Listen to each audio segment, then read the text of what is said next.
तो दोस्तों आज के इस वीडियो में हम लोग क्लास 10th फिजिक्स यानी कि भौतिकी का टॉप 20 ऑब्जेक्टिव क्वेश्चन देखना है। तो आप लोगों को इस वीडियो में अंत तक बने रहना है और जिस चीज़ का आपको आंसर पता हो उसका आंसर भी कमेंट बॉक्स में कमेंट करके लास्ट में बताना है। और आप लोगों को ये भी बताना है कि जो हम 20 ऑब्जेक्टिव क्वेश्चन देखने वाले हैं इसमें से आपका कितना ऑब्जेक्टिव क्वेश्चन सही होता है। ठीक है, तो देखिए आपका सबसे पहला नंबर ऑब्जेक्टिव है कि निम्न में से कौन सा पदार्थ लेंस बनाने के लिए प्रयुक्त नहीं किया जा सकता है। इनमें से कौन सा पदार्थ है जिसका प्रयोग हम लोग लेंस यानी कि चश्मा बनाने में नहीं कर सकते हैं। ऑप्शन ए है जल, बी है कांच, सी है प्लास्टिक और डी है मिट्टी। तो इसका जो आंसर हो जाएगा मिट्टी हो जाएगा, यानी कि एक का आंसर क्या हो जाएगा ऑप्शन नंबर डी। तो याद रखिएगा कि लेंस बनाने में कौन सा पदार्थ का प्रयुक्त नहीं हो सकता है। तो इन चारों ऑप्शन में इसका जो आंसर हो जाएगा ये हो जाएगा मिट्टी। ऐसे तो इसका आंसर और भी होगा, लेकिन देखिए ऑप्शन के हिसाब से यह डिपेंड करता है। इस पर से देखिए आपका सेकंड नंबर आपका क्वेश्चन है, दूसरा नंबर कि एक उत्तल लेंस की क्षमता एक डायाफ्टर है। एक उत्तल लेंस की क्षमता एक डायाफ्टर है तो उस लेंस की फोकस दूरी है।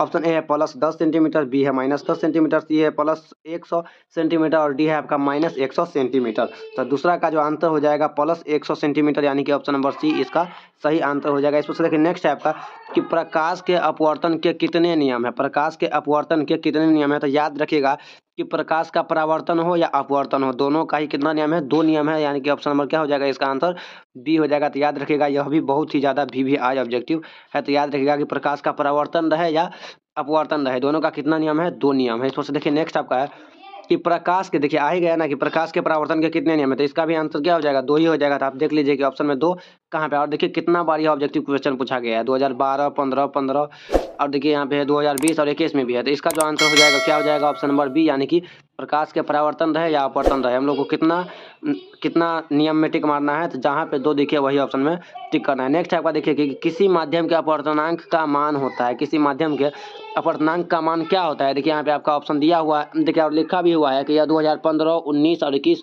3 साल यह जो है क्वेश्चन पूछा गया है और आप लोगों के 2025 के बोर्ड एग्जाम के लिए भी बहुत ही ज़्यादा महत्वपूर्ण है। तो देखिए ऑप्शन ए है साइन आई बट्टे साइन आर, बी है साइन आर बट्टे साइन आई, सी है साइन आई गुने साइन आर और डी है sine i plus sine r. तो 5 का जो आंसर हो जाएगा sine i by sine r, यानी कि ऑप्शन नंबर ए इसका सही हो जाएगा। नेक्स्ट देखिए आपका छठा नंबर है कि एक उत्तल लेंस होता है। एक उत्तल लेंस होता है, ऑप्शन ए है सभी जगह से समान मोटाई का, बी है बीच की अपेक्षा किनारों पर मोटा, सी है किनारों की अपेक्षा बीच में मोटा और डी है इनमें से कोई नहीं। तो उत्तल लेंस जो होता है वह इस टाइप का होता है। तो आप लोग इसमें क्या देख रहे हैं कि यह किनारे पे है पतला, बीच में है मोटा। तब देखिए बीच में मोटा वाला आपका कौन था, ऑप्शन नंबर सी है ना, ऑप्शन नंबर सी है, यानी कि ऑप्शन नंबर इसका क्या हो जाएगा, सी हो जाएगा सही आंसर। तो बीच में क्योंकि यह मोटा है इसलिए इसका आंसर 6 का ऑप्शन नंबर सी हो जाएगा। नेक्स्ट देखिए आपका है कि सोलर कुकर में प्रयोग होता है। सोलर कुकर में किस दर्पण का प्रयोग किया जाता है, अवतल दर्पण का या उत्तल दर्पण का या समतल दर्पण का या उत्तल या समतल दोनों दर्पण का। तो 7 का जो आंसर हो जाएगा सोलर कुकर में अवतल दर्पण का प्रयोग होता है, यानी कि 7 का आंसर क्या हो जाएगा ऑप्शन नंबर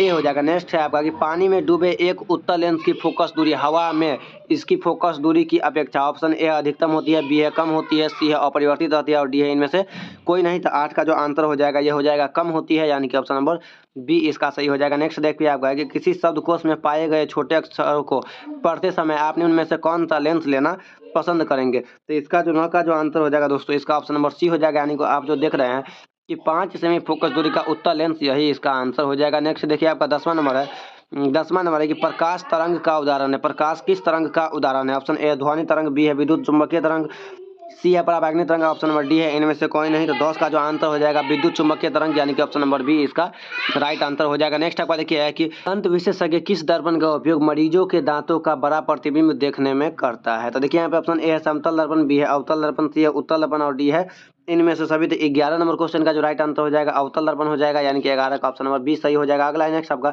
कि निम्न में से कौन सा अपसारी, निम्न में से कौन अपसारी लेंस भी कहलाता है। ऑप्शन ए अवतल लेंस, बी है उत्तल लेंस, सी है अवतल एवं उत्तल लेंस और डी है इनमें से कोई नहीं। तो 12 नंबर जो क्वेश्चन का राइट आंसर हो जाएगा ये हो जाएगा, आप देख रहे हैं अवतल लेंस यही इसका आंसर हो जाएगा। नेक्स्ट आपका कि एक प्रयोग में अवतल दर्पण द्वारा किसी, क्या है कि एक प्रयोग में अवतल दर्पण द्वारा किसी बिंब का प्रतिबिंब एक पर्दे पर प्राप्त किया जाता है। दर्पण की फोकस दूरी को निर्धारित करने के लिए प्रयोगकर्ता को मापने की जरूरत है।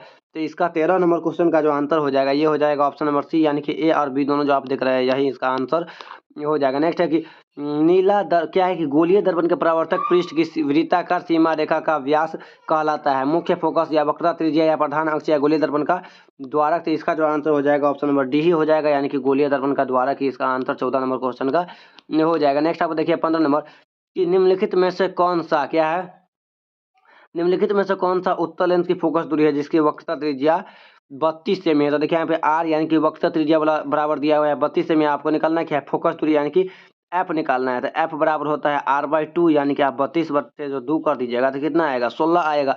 अब ऑप्शन में देख लीजिएगा 16 यहाँ पे कहाँ पे है ऑप्शन में। तो 15 नंबर क्वेश्चन का जो राइट आंसर हो जाएगा, देखिए ऑप्शन नंबर सी जो आप देख रहे हैं ना, इसमें +16 इसका आंसर हो जाएगा ऑप्शन नंबर सी। इस पर देखिए नेक्स्ट आपका है, किसी लेंस द्वारा उत्पन्न आवर्धन का ऐसा मात्रक क्या है? किसी लेंस द्वारा उत्पन्न आवर्धन का ऐसा मात्रक होता ही नहीं है, इसलिए इसका राइट आंसर क्या हो जाएगा? ऑप्शन नंबर डी यानी कि 16 का राइट आंसर मात्रक विहीन हो जाएगा। तो याद रखिएगा कि किसी लेंस द्वारा उत्पन्न आवर्धन का ऐसा मात्रक विहीन होता है। नेक्स्ट आपका कि टॉर्च एवं वाहनों के अग्रदीपों में किस दर्पण का प्रयोग किया जाता है? अवतल दर्पण या उत्तल दर्पण या समतल दर्पण या इनमें से सभी दर्पण? तो 17 नंबर क्वेश्चन का जो राइट आंसर हो जाएगा अवतल दर्पण हो जाएगा, यानी कि ऑप्शन नंबर ए इसका सही हो जाएगा। नेक्स्ट है कि आपका कि वाहनों के साइड मिरर क्या है? कि वाहनों के साइड मिरर पीछे देखने में दर्पण का प्रयोग किया जाता है। तो वाहनों के साइड मिरर में उत्तल दर्पण का प्रयोग किया जाता है, यानी कि 18 नंबर क्वेश्चन का right answer option number c हो जाएगा। नेक्स्ट आपका देखिए है 19 नंबर की लेंस में क्या है कि लेंस में कितने मुख्य फोकस होते हैं? लेंस में कितने मुख्य फोकस होते हैं? तो लेंस में 2 मुख्य फोकस होते हैं, यानी कि इसका राइट आंसर में इसका ए हो जाएगा। नेक्स्ट आपका देखिए 20वां नंबर और आज का आप आखिरी नंबर क्वेश्चन है कि लेंस की क्षमता का ऐसा मात्रक होता है। लेंस की क्षमता का ऐसा मात्रक क्या होता है? डायोप्टर या एंगस्ट्रॉम या ल्यूमेन या लक्स?